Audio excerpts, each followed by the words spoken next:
కాకరకాయ పొడికి కావలసిన పదార్థాలు: కాకరకాయలు, ఉల్లిపాయలు, వెల్లుల్లిపాయలు, ఎండు కొబ్బెర, ఉప్పు, కారం, నూనె, కొత్తిమీర, కరివేపాకు.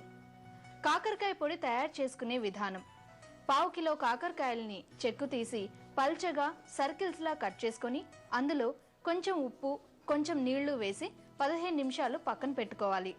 ఈ మధ్యలో ఒక మిక్సీ జార్లో 50 గ్రాముల ఎండు కొబ్బరి, 1 స్పూన్ కారం, 15-20 వెల్లుల్లి రెబ్బలు, అర స్పూన్ ఉప్పు వేసి మెత్తగా పొడి చేసుకోవాలి.